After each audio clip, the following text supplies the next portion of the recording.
À vos micros. Ouais. Parlez. On est RMS. Bonjour à tous et bienvenue sur RMS, ici David pour une nouvelle chronique sportive. Et aujourd'hui on accueille les Jacos pour un nouveau concept puisqu'il s'agit de la semaine du foot. Alors on va parler tout d'abord de la semaine du sport, en quoi ça consiste avec Matt et Dimitri. Et ensuite on verra plus en détail les Jacos, leurs ambitions, ce qu'ils ont envie de faire et leur avenir certain et moins incertain. Donc on va commencer tout de suite. Salut Matt. Salut David, salut à tous. Donc la semaine du sport, un nouveau concept d'Ecasport, en quoi ça consiste ? Oui, donc ce concept est simple, la semaine du sport. Le but est de fédérer l'esprit de l'école autour d'un seul et unique sport pendant une semaine. Le rôle de chaque responsable sportif est d'organiser un peu et d'animer la vie de l'école pendant une semaine autour de son sport. Donc pour la semaine des Jacos, tout simplement, 2 petites vidéos, on passe à la radio le lundi, mardi, mercredi pour les Jacos, Chabut et Bulgares. Et ensuite on fait une soirée avec alcool à volonté. Demain soir, les appartements seront donnés en temps et en heure, mais ça prévoit d'être pas mal. Ok, donc on n'oublie pas de suivre sur la page de chaque sport l'actualité pour savoir où ça en est et puis voir si on ressort notre petit SMS pour la soirée. C'est ça, et toutes les vidéos qu'on a créées très marrantes sortiront dans la journée. Ouais, mais j'en ai d'ailleurs vu une où t'étais une des stars avec Jean-Baptiste Vienne. Oui, Bien marrante celle-là. on voulait traduire notre fraternité entre Jacos et Bulgares. Ouais, bah c'était franchement sympa. On embraye tout de suite avec l'actualité Jaco. Donc tout d'abord, on va parler du groupe, des arrivées, de l'ambiance, des valeurs. Comment tu trouves cette année ? Est-ce que tu te plais dans cette équipe ? Oui, donc cette année, c'est une nouvelle année. Hein. On ressort d'une année de l'an dernier très mitigée, parce qu'on est champion de France, mais on n'a pas eu le challenge. Donc cette année, on a des objectifs très sérieux. Donc gagner le championnat de France universitaire, champion de France encore de Coupe de France de SC, on aimerait bien réitérer l'exploit. Et ensuite, le challenge qu'on n'a pas eu, on voudrait les 10 points cette année. Donc pour parler du groupe, on a un groupe très soudé, solide, je pense. Mais on doit encore beaucoup travailler car c'est des premières années, il faut encore apprendre la mentalité de RMS anciennement. On vient, on gagne, on s'en va et ils ont encore un peu de mal avec ça. Ouais, Dimitri, tu peux nous en parler un petit peu. Comment tu vois toi cette équipe, l'ambiance, est-ce que tu t'y plais ? D'abord, bonjour David et puis bonjour à tous. Écoute, oui, pour le coup, c'est vrai que quand je suis arrivé à Neoma, on m'avait déjà parlé un peu du standing de l'équipe, et c'est vrai que j'ai été surpris parce que déjà il y avait énormément de personnes qui voulaient adhérer entre guillemets au Jaco. Les sélections étaient dures, c'était loin d'être une formalité. Et donc je pense que de fait on a vraiment un groupe d'abord homogène par rapport au niveau de l'équipe. Soudé effectivement, c'est vrai qu'on s'entend tous bien, que sur le terrain et en dehors en soirée on s'amuse plutôt bien. Ensuite oui, je pense que peut-être là où on pêche, c'est que le groupe est constitué peut-être presque anormalement, c'est peut-être une anomalie de beaucoup de premières années, y compris dans les titulaires, et c'est vrai que c'est plus difficile forcément pour certains. Moi par exemple, c'est vrai que j'avais pas fait de foot depuis 2 ans avec la prépa et je pense que je suis pas le seul. Et c'est vrai qu'on a peut-être encore du mal à se mettre aux normes, entre guillemets, tant physiquement qu'au niveau de l'état d'esprit, techniquement. Donc c'est vrai qu'on a encore beaucoup de travail, on en est vraiment conscient. Après, je pense qu'on travaille très sérieusement à l'entraînement et donc voilà, on sait qu'on a vraiment encore beaucoup de chemin à parcourir, que c'est pas parce que nos aînés ont été champions l'année dernière qu'on arrive comme ça sur un piédestal. Non, il faut qu'on prouve des choses et on en est vraiment tout à fait conscient, je pense. Ok, bah oui, bah justement, nous on le sait, Matt et moi on le sait, vu que on était Jaco l'année dernière. Et justement, comment tu comptes gérer le virage de janvier, Matt ? Parce qu'il y a beaucoup de 2A qui vont partir, ça va être un peu compliqué. Les 1 vont se retrouver tout seuls, il va falloir qu'ils se mettent au niveau assez vite. En effet, cette problématique-là, on n'espère pas arriver à cette situation-là, mais bon, on va être peut-être obligé de le faire pour mettre un coup de pression au 1A, parce qu'on pense que les 1 n'ont pas encore compris vraiment l'enjeu et nos attentes vraiment pour cette année. Et l'entraînement, ils mettent pas assez d'envie ni d'intensité, donc du coup on a commencé à faire revenir quelques anciens pour mettre un peu de rythme et d'entraînement et d'intensité, mais là certains vont peut-être même être appelés à prendre des licences pour mettre un peu de concurrence, parce que certains joueurs nous déçoivent, notamment leur comportement. Donc là oui, ce soir ils vont apprendre que certains joueurs vont prendre des licences, des anciens, donc ça va changer. Ils ont encore un mois pour se mettre dedans pour éviter de perdre leur place pour certains, quoi. Ouais, bah oui, parce que justement on est une équipe, on est des potes, mais avant tout on est on est une équipe de compétition et donc il faut qu'on ait des résultats. Et justement, en parlant de ça, il y a le derby qui arrive bientôt, Et oui. le Troph, le Final Le Six. derby le 23 janvier pour nous à 14h. Et comment t'abordes ces tournois-là? Pour l'instant, le derby, on est encore dans l'inconnu, notamment parce qu'on a déjà probablement on a beaucoup de blessés, notamment Jean-Philippe Longueville, qui est le correspond avec moi, qui souffre d'une déchirure musculaire. Donc ça c'est triste, hein. Donc on ne sait pas comment il va revenir pour le derby, sachant que l'an dernier c'était notre meilleur joueur dernier avec Fabien Andreu, mais on va voir comment on va aborder ce virage. Pour le trophée, on n'espère pas, mais on a toujours les anciens deuxième et troisième année qui peuvent revenir. Ça, mais après, ce serait dommage pour les premières années. Donc c'est une situation que j'aimerais pas avoir à faire appel. Donc voilà, ils ont les cartes en main. Ouais, c'est vrai, Dimitri, hein, parce que moi, en tant que Jaco en première année, il y avait beaucoup plus d'anciens, nous l'année dernière. Et donc, pour le challenge, il y avait moins de place. Pour le derby, il y avait moins de place. Il fallait se battre. Vous avez la chance d'avoir en quelque sorte plusieurs places qui sont prévues pour vous. Plus de places que nous. Donc, il va falloir faire bonne figure et montrer de quoi vous êtes capable. Oui, à la fois c'est une chance et en même temps c'est une énorme pression parce qu'on sait que finalement on est quand même les fers de lance de Neoma, que voilà, c'est indéniablement un sport majeur sans avoir le melon et le boulard comme parfois on nous l'attribue. Mais oui, c'est vrai qu'on a quand même une lourde responsabilité et je pense que voilà, on pâtit effectivement de la blessure entre autres de Jean-Philippe, c'est vrai, parce que c'est un cadre de l'équipe comme peuvent l'être Matt ou Hugo en défense. Et c'est vrai que maintenant on doit un peu se prendre en main entre guillemets, peut-être plus tôt que prévu quoi. Et donc oui, c'est une vraie responsabilité et c'est encore une pression supplémentaire, mais voilà, comme j'ai dit, on va vraiment travailler pour et je crois réellement qu'on peut progresser tout au long de l'année. Et c'est ça qui est satisfaisant, je pense. Donc à côté de ça, il y a aussi des tournois un peu mineurs, des tournois qui sont faits pour s'amuser. Ouais. Je pense notamment à l'an dernier, on a eu le tournoi Six, et cette année, je crois qu'il y a un nouveau tournoi qui vous a contacté, notamment le tournoi des 5 ballons, je crois. Tu peux nous en dire plus? Oui, donc le tournoi des 5 ballons, c'est un peu comme le challenge Agricom pour les écoles hors la banque Agricom. Et du coup, on a été donc je ne sais, normalement, c'est que le football qui a été invité pour participer, donc on ne sait pas si on va représenter l'école encore à l'ESSEC en avril. Mais oui, c'est sous le même format qu'un challenge et il y a des universités étrangères qui sont présentes et le but serait de bien figurer, mais tout cela est encore assez flou pour le moment. Hypothétique. Voilà, c'est ça. Ah, mais ça pourrait être sympa, hein, notamment tu m'as parlé d'Harvard. C'est vrai que ça peut être vraiment sympa d'affronter des équipes comme ça. Je sais pas ce que t'en penses, Dimitri. Ouais, bah ça pour le coup, c'est vrai que ça serait vraiment drôle et moi pour le coup, j'espère vraiment qu'on va y participer. Et voilà, de toute façon, plus on joue et mieux ce sera et on espère vraiment en tout cas. C'est clair, parce que comme on a dit, le Final Six cette année, vu qu'on l'a gagné l'année dernière, on joue pas la Coupe de France avant le Final Six, donc qui dit pas de Coupe de France dit moins de matchs, dit moins de préparation. Donc faut être présent dans tous les matchs. Moi, ce qui m'inquiète le plus, c'est que la Coupe de France nous permettait de nous préparer au challenge. Et après, on a remarqué que le challenge, lui, nous prépare vraiment à la Coupe de France, vu que c'est sous le même format. Donc, j'ai pas vraiment d'inquiétude propre à la Coupe de France, sachant qu'on aura déjà vécu une semaine sous le même format. Mais les inquiétudes viendront pour le challenge, parce qu'on a pu voir le niveau de l'ESC3 jeudi dernier, où on s'est laissé prendre sans envie, sans jeu, en voulant jouer que sur nos techniques, que nous avons certainement, mais sans envie, ça ne marche pas. Et sachant que le challenge se gagne vraiment et uniquement qu'à l'envie, ça montre le niveau qu'il faut atteindre rapidement. Justement, on va parler de l'actualité des Jaco. Tu viens de l'aborder avec le SC3. Vous étiez sur une bonne dynamique de 3 victoires, hein, plus de 30 buts au goal à virage.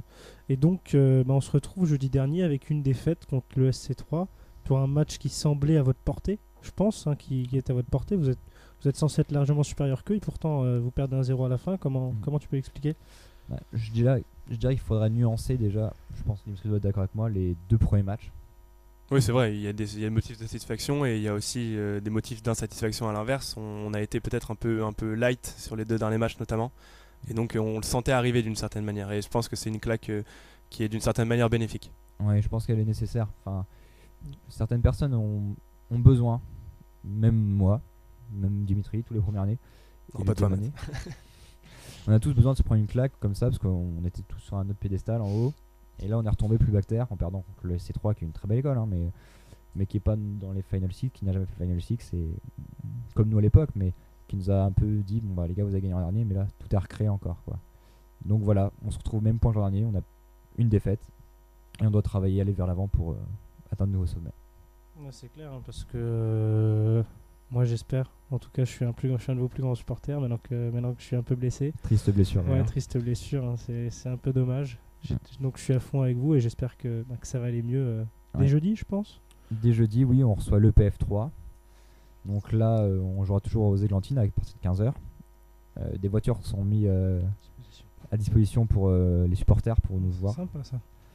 Mais voilà, on attend beaucoup de monde et on a besoin de vous parce que là, on a perdu tout seul dans le froid et le vent. C'était pas facile. C'était pas forcément très beau à avoir joué. Mais voilà. L'an dernier, si on a été assez loin, c'est en Coupe de France, peut-être grâce à vous qui venez nous voir tous les dimanches dans le froid. Ouais, bah oui. Bah, je pense, oui. Nous, l'année dernière, ce qui était bien avec la Coupe de France, c'est que la Coupe de France, ça attire des supporters. On était au Crêpes, donc il y avait du monde. On se rappelle notamment du match contre le SCP. C'était vraiment sympa, il y avait de la bonne ambiance. Et je pense que ça les a beaucoup aidés sur le terrain. On se rappelle notamment d'un joueur qui s'était pris un rouge du côté de l'SCP Europe. Donc c'était un peu à cause des supporters, même grandement à cause des supporters. Et ça ajoutait du fun, du folklore aux matchs de football qui en ont parfois bien besoin. Oui, c'est clair. Le match de C3, le CP, c'est un match très animé. Ouais. Donc Dimitri, moi en tant que Jaco, si j'ai un conseil à te donner, c'est de mettre de l'impact dans tout ce que vous faites. C'est ce qu'on a remarqué. Il va falloir que vous commenciez. C'est Mettre normal. de la vérité.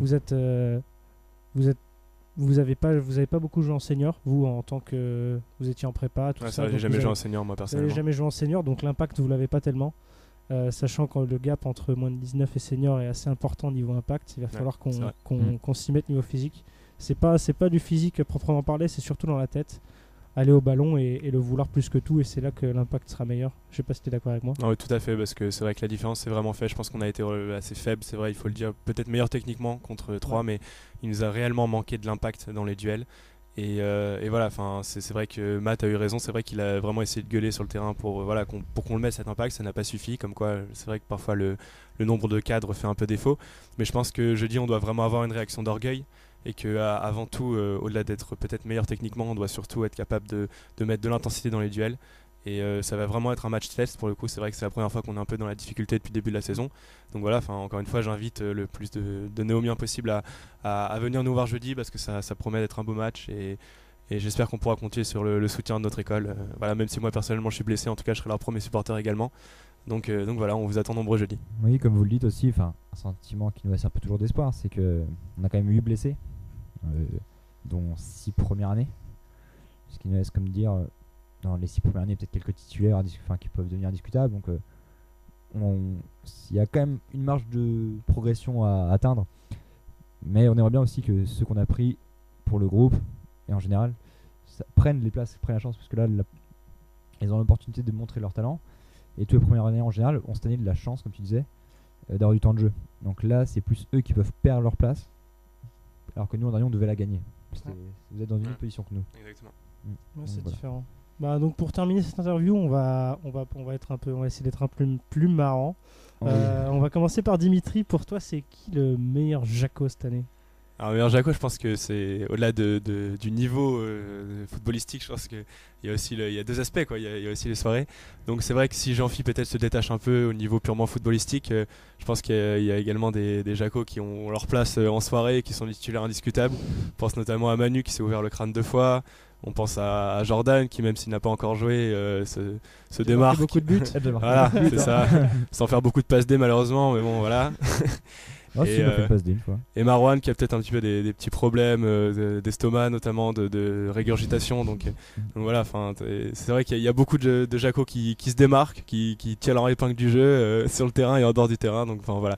Non, c'est vrai que au-delà de l'équipe, on est vraiment une belle bande de potes et c'est vrai que ça fait plaisir et donc voilà, c'est vrai que c'est important aussi, je pense. Après, j'ai une annonce à passer, si quelqu'un est coiffeur, Robin Collet a besoin d'un coiffeur Et d'un barbier également. et d'un barbier Il a besoin de tout, je crois. Lui, au niveau capillaire. Et d'un réveil également. et d'un réveil. Et toi, Matt, justement, le meilleur Jaco pour toi, c'est qui? Moi, je reste persuadé que cette année, ce sera encore Jean-Philippe, qui cette année doit prendre une autre dimension.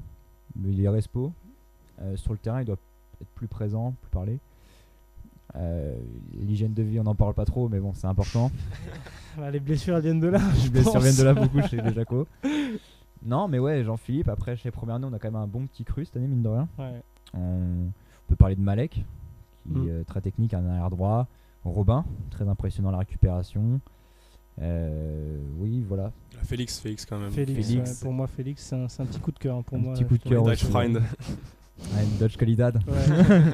Félix, aussi bon en défense qu'en attaque, c'est ça qui est assez affolant. C'est impressionnant, mais je suis plus sur la réserve, je vais en avoir encore. Oui, Il il doit faut qu'il joue, hein, parce Faut qu'il qu'il joue. n'a pas encore beaucoup joué, donc Non, faut puis qu'il fasse ses preuves. Pour l'instant, il est sur l'image du match de jeudi, mais vu que c'est son premier match de l'année, officiellement avec de l'intensité, on va laisser une marge de recul, de progression, comme tout le monde en Non, année. mais c'est clair. Si on se faisait juger son premier match, on aurait Après, je sais pas lui combien de temps il va rester aussi, vu que c'est un. Il reste un an. Il reste Ah, 2 c'est ans bien. même. Il reste 2 2 ans. ans même. Ah, c'est vraiment bien ça pour l'équipe. Ouais. Donc, c'est l'équipe. un élément solide, un boulon quoi. Qui pourrait, Puis on a rester eu toute l'année. aussi, j'oubliais, on a reçu un nouveau gardien, Jean-Baptiste Dino, Mm.